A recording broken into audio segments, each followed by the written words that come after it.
what are your top three ways to improve a current website that's possibly underperforming? What are some adjustments that you could tell your web developer to go and action straight away?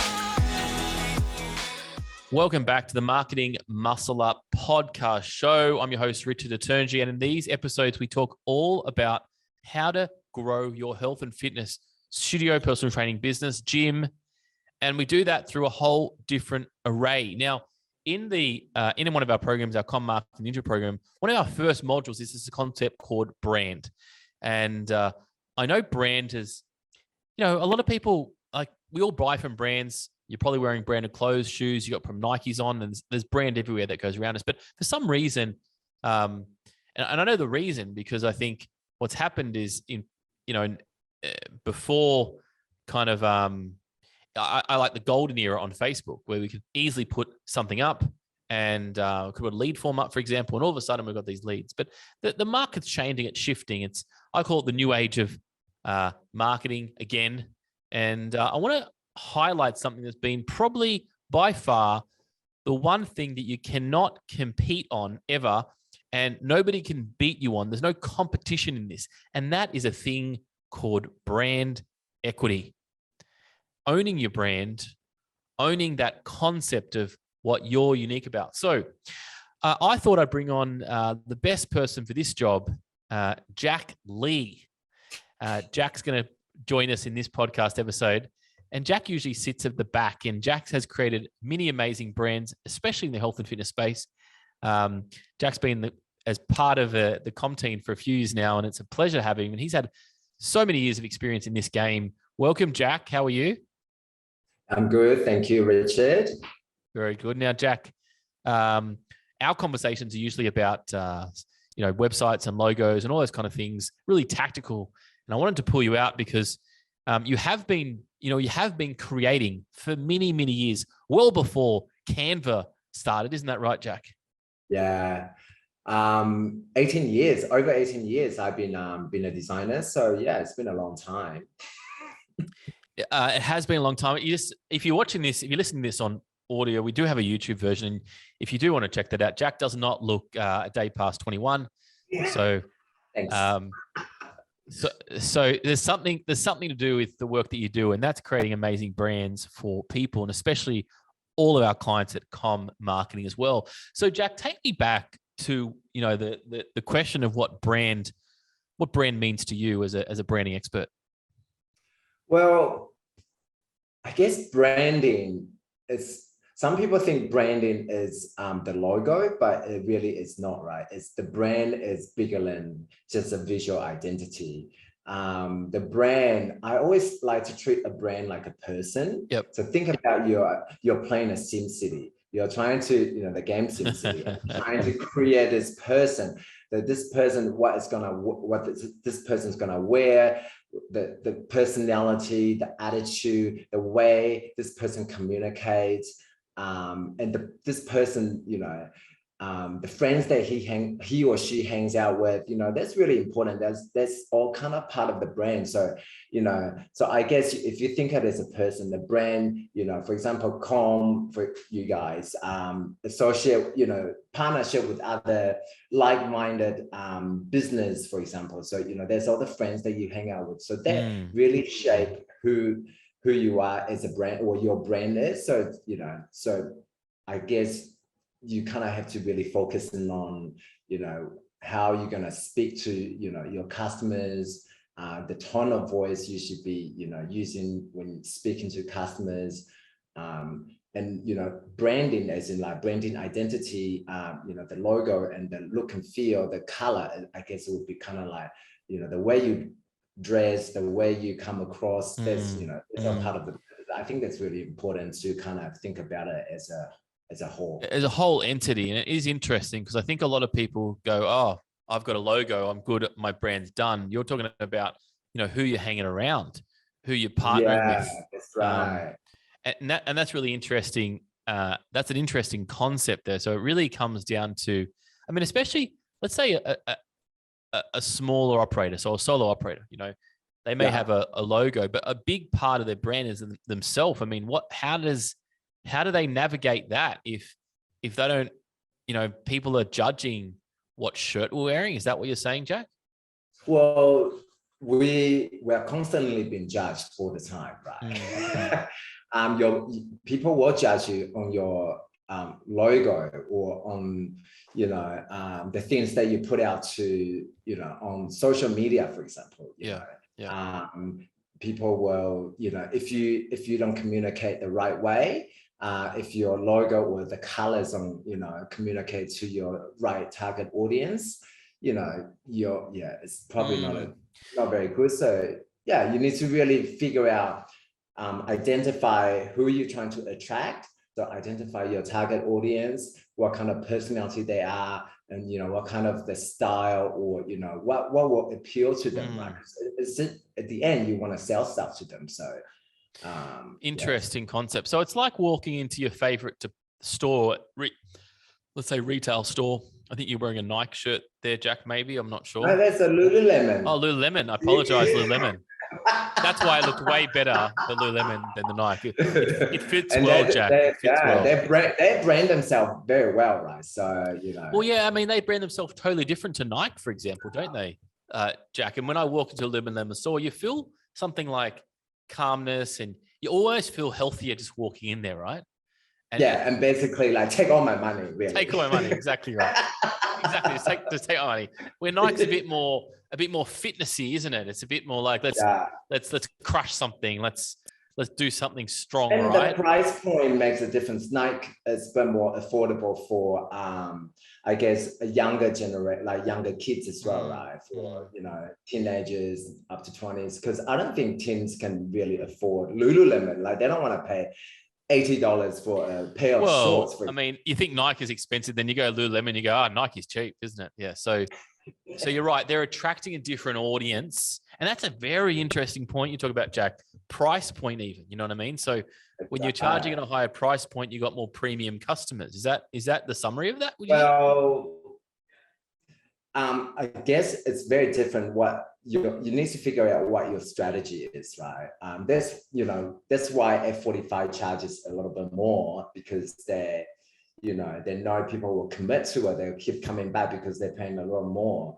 But some people might not want to pay that much money. So there's a marketing though. So it's really, you got to figure out what your tactic is. Very interesting. Very, very interesting. And I think it's so true. Like I walked into Lululemon probably 10 years ago, and I just walked out and I go, who would pay such a thing for a shirt? Yeah, but because they're pricing higher, so they're trying to attract a different income bracket people, right? It's almost like going to Louis Vuitton, like exactly. People, not many people can afford it, but they want to be associated with it. Yeah, very interesting. Brand association. I guess this is super interesting. So let's talk about then the basics. We go to a website. We go to a logo. Over the years, Jack, there's plenty of websites out there. One of them, we won't mention names, like Fiverr.com, for example. For $5, you can go and get yourself a logo designed. And the market's gone flat over years. You've got things like Wix websites. We've got Canva for designs. I mean, I personally see there's a little bit of, I think it's a good thing, but I also see a lot of problems with this, where we're thinking that it's almost like a super unfit person's never walked to a gym. Just because the gym's 24 hours, we can go and we understand how to get in the best shape of our life. And I'm seeing this a lot more with people because we've got these sites, but their branding doesn't look any better because they can design themselves. What's happening in this space at the moment, Jack? Well, really, I think there is definitely a place for Canva, Fiverr, Wix, all these platforms. Yeah. Because if you're just starting out, you probably don't have a lot of money. So you want to, usually you want to do everything yourself. So you really need to figure out your business, where you are at the start. You want to test out the water, try, go and get a logo design that is really cheap. just get it started. That's totally fine. But when you are into your business, maybe 2 or 3 years, it's starting to get traction. You know that it's kind of steady now. So you probably want to invest to make sure your brand is consistent. You want to get someone, or maybe you've been working for so long, you kind of know how to work around it. But if you're not very good at design or not very creative, you probably should really hire someone to kind of figure out, to give you a clearer direction where it should be going. Making sure all your branding for visual branding is consistent, making sure your website is, like functioning correctly, mobile friendly and all those kind of stuff. So yeah, at the start, if you're new, if you're just starting out, yeah, that's, why not? But if you have the budget, definitely, if you have money, because if you don't know how to design and you do something, it's not going to be on brand that you're talking about. It's like, well, it's almost like when I first started out, I don't know anything about zero, how to reconcile my accounts and stuff. But then I've learned, but then now I'm into my business a couple of years now. I'm like, who's got time for this boring shit? I'm sorry. So you outsource the things that you don't want to do. Yes. So, okay. So instead of spending hours and hours trying to figure out, does this look good or not? And if you got the time, it's like anything, get the expertise. So it reflects well in what you're trying to get to. Because I always say to let's say for a personal trainer, I go, well, what's a client worth to you, Mr. Personal Trainer? And let's say you're charging $80 a session and you do doing those sessions, that's $160 a week. Your time's out, let's say by 52 weeks, that's like $8,320. So, I mean, to me, I look at it and going, well, is the brand and design on par? Or are you going to, so it's not what you're saving. Sometimes it's what it's costing you. Is it costing you an $8,000 client because your logo, or because you used a stock image, or because you thought you could just, quickly do that? That's what we're talking about here, right? We're talking about loss of business. And I guess, and you can keep, and I guess it's more like you can keep building your business, or you want to build a brand as well. A brand, like brand attracts loyalty and stuff. But if you just keep working on business, you don't need, like you can keep getting word of mouth from clients, you don't need, if you're busy enough, some people don't even bother, trying to work on their brand. But if you really want to build a brand that you can sell off in the future, or a brand that that builds brand loyalty, and want to sell merchandise and stuff, then you probably need to focus on these kind of things, like branding elements, like branding identity, branding. Super interesting, because again, it's like even Facebook, we can launch a lead ad straight away without going to a brand. But again, with the amount of competition that's against us, I always say that brand is the only thing that you can't, like somebody can't copy you on that. Like, I mean, they can get close to it, but if you have brand loyalty, you look at the Lululemon example and the Nike example, like people do ripoffs all the time, but it's not the same, is it? No. So, Jack, a bit of a curveball question for you.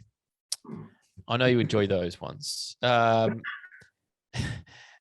love working with you, Jack, too, because it's you're a creator, but you understand what a business owner needs as well, and that's a really key element there, because you can either have design and they go super creative, but the question is, does creative sell? So it's finding that mix. And I guess my curveball question is like, how do you be creative when you're just simply not a creative person? What do you have any strategies that you do? I mean, do you hype yourself up in the morning and go, hey, let's design? Is it like writer's block? Like, do you have to be in a state to create? I have my whole morning routine, actually. I'll meditate. Tell us this, yeah. Tell us that morning routine, yeah. I have cold shower, I do my Wim Hof breathing, all those kind of stuff. And I'll do visualization, tell myself, yes, I'm going to be creative today. But to be honest, like, I think I do quite a bit of self-development, I I do like ongoing learning for, just doing small courses for like design courses, branding courses online. Sometimes I need to step out. Look, sometimes if you work with me, sometimes you're like, oh, how come it's taking a while? Because sometimes to be creative, I need to actually, well, for everyone, they need to step away from what they're currently working on, and then come back and then tweak it. Because, a job can be taking maybe like 4 or 5 hours, but then none of us will work 4 or 5 hours on this project like all at once, because you're not going to be creative for that long, because and then because sometimes you have to step away and then come back and then realize, okay, I need to tweak this to make this look better, or like you just have different ideas. And yeah. Okay, so I'm glad you said that. It's not just me that just goes, hey, I've got to get out, I can't do this, and you come back the next day and it's like everything's a bit fresher, right? Yeah, and then really depends on your mindset. So I usually do my creative work in the morning, because I feel like a bit more energetic kind of thing. And to stay creative, I kind of go on Pinterest a lot. Pinterest probably the one that I go to. Some ideas, or Behance is pretty good as well. So yeah, just and constantly archive, finding pictures that you like, archiving away, and then that's how I do it. Great. I've been doing that a lot. Things I like on if I'm searching through Facebook, Instagram, I just like take screenshots on my phone, and I go, oh, that's a good idea, and then it's so much easier after that, right? It gets that out. Yeah. Well, that's some really good hacks.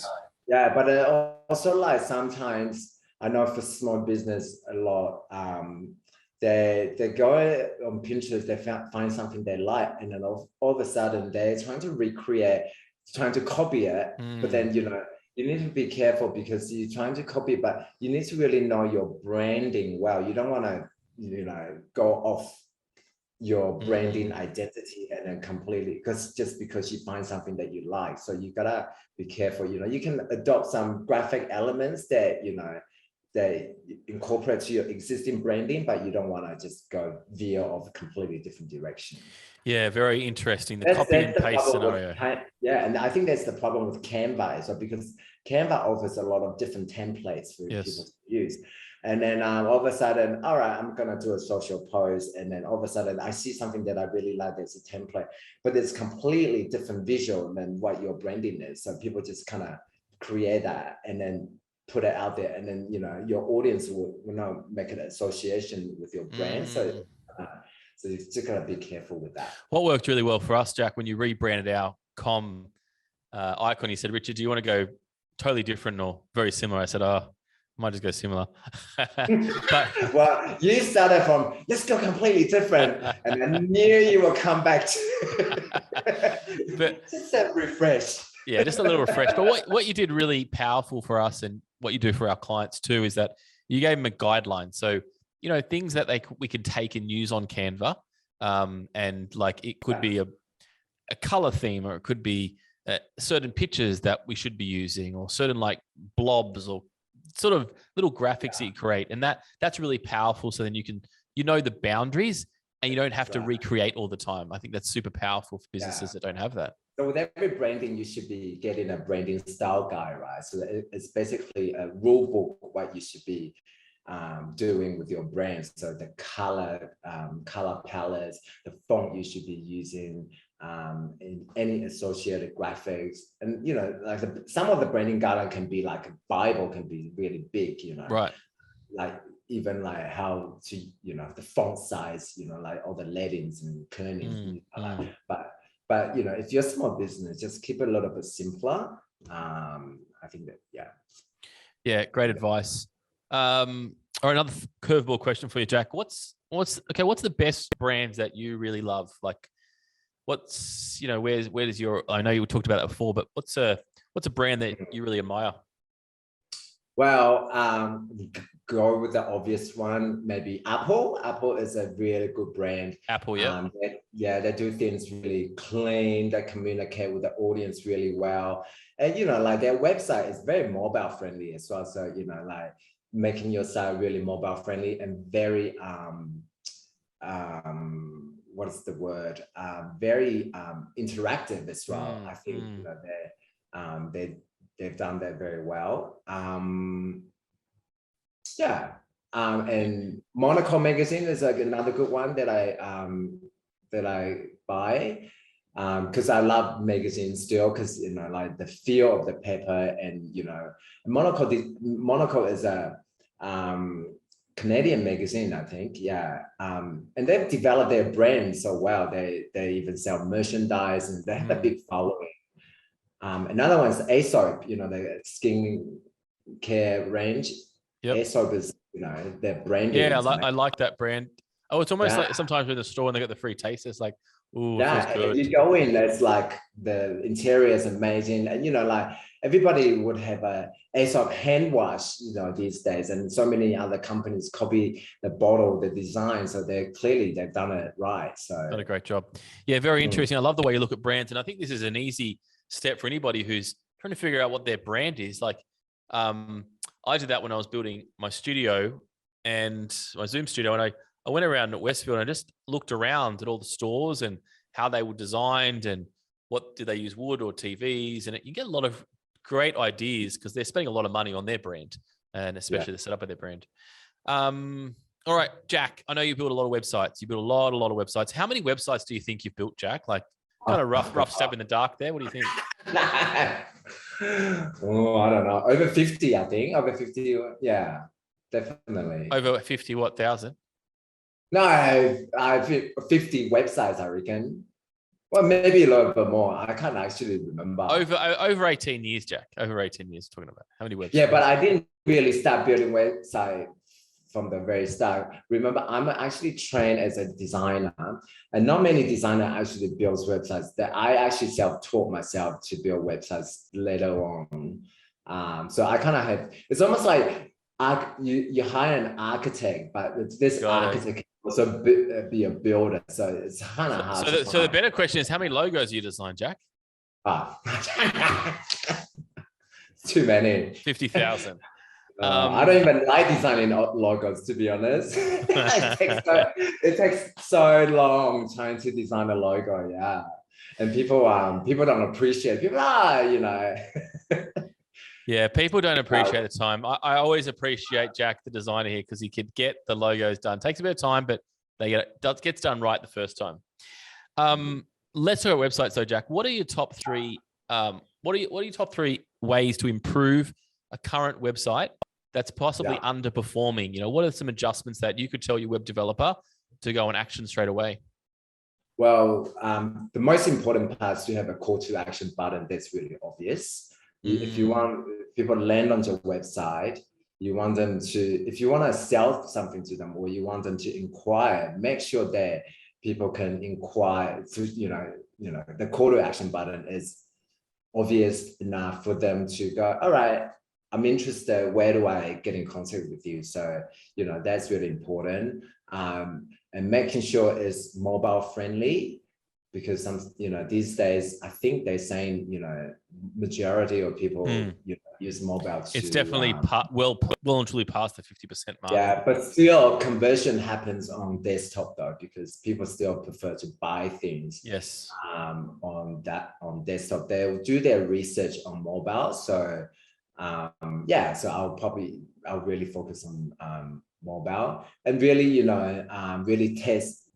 Testing is really important. Making sure you show your target audience, your website, to see how they feel, and really test it out for a month to see how the user, what the user experience is like, and then keep optimizing it. Like some people think, okay, website is done now, and then that's it. They never do any more updates. I feel like, it's an ongoing thing. It's kind of like owning a house. The housework never stops, right? You need to. I feel like making a seasonal update is always really good for your websites, so it's fresh content, every season, and adding lots of resources, blogs or something like that is really good to. It's just all this kind of stuff is really good for SEO and just to generate more traffic. Yeah, love it. So clear contact button, and it sounds easy, but there's a lot of websites that just don't do that. They actually forget about that basic skill that people will just go there and get the details. Mobile responsive, super important. And especially too, that's a good idea when you are designing a website. The designer will send it back to you and you have a look at it on desktop. You have a look on your nice 27-inch Apple Mac, but then you actually forgot to look at it on the mobile side as well. And it's like a total another experience. So don't forget to check that. That's for sure. And the last point there is ensuring that it's friendly. It ranks and it can rank and so forth. What's the best app for SEO, Jack? Well, yeah, I use an app called, I use a plugin, well, if you're using the WordPress site, that is, I use a plugin called Rank Math. So it's, Rank I Math? think, a lot of people use Yoast plugin, but I think Rank Math is a better plugin. So what it does is it's free. I mean, you can do a pay one as well. So what it does, it will calculate a score for each page out of 100, and then you can go into each of your page and put in the, it will give you suggestions of the meta tag you should be putting in, the keywords you should put it in, and then they give you a rank. That obviously the higher out of 100 it is, the better the page is going to rank, better. So that I think I think Rank Math is a really good plugin. Yeah, great. I haven't heard that one before. I'm going to check that out. I think that's what I put on your site though. So Rank Maths, great. I'm glad you got the best stuff on our site there, Jack. That's the way. Good to hear. Good to hear. Well, this has been super informative. Love your work, Jack. This is very good. And I, as you know, I'm a massive believer in brand, Jack. Brand personality. Brand doesn't. It's not just the logo, the website. I'm obsessed with this because there's just, competitions everywhere, changes all the time, but there's one thing that you can never beat, and it's brand. Like nobody can beat you in that. And if you build it well and you create a great tribe of people, they have a lot more options of what you can do in your business. You can sell it for more money. I've sold businesses just on the brand. You can sell it for more money. You can charge more to people. You can retain staff better. And, just those items alone are so valuable to keep building that concept. A lot of people are in this game for a long time. And I hate when people walk away with nothing and they haven't built up any kind of brand equity. It's just themselves. And so it's definitely something to think about if you are a solo owner here and you don't have a brand. Maybe in 2022, this is one of the secrets to start marketing a little bit better, is to build a solid brand equity, logos, branding guidelines, and start working this properly. Because by far, even Facebook ads, Jack, much cheaper with brand equity in there. Conversions are better once people know their brand. So, yeah, anything else you wanted to add, Jack, before we wrap up? No, that's pretty much it. Amazing. Well, guys, if you want to see more of Jack's amazing work, you can check out some of the sites he's done on comcreative.co. I might put a link in there. You've worked for probably the most, probably the major fitness brands in Australia, I would say, Jack. Yeah, you've worked for a lot of them, right? A lot of them, yeah. All the like Farlex, Fitness Network, Institute of Fitness. What a big, yeah, a few of them. Yeah, everybody knows Jack. So, guys, thank you for listening to this episode all about brand. Jack Lee, you can check out some of his work on comcreative.co. He's in our com marketing community.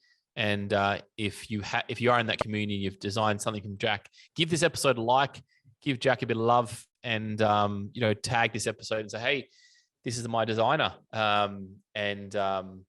That's going to really help the next person to start making this industry better and start charging more when we do things the right way instead of the quick way. Thanks, team. I'll catch you next time on the Marketing Muscle Up podcast show. Bye for now.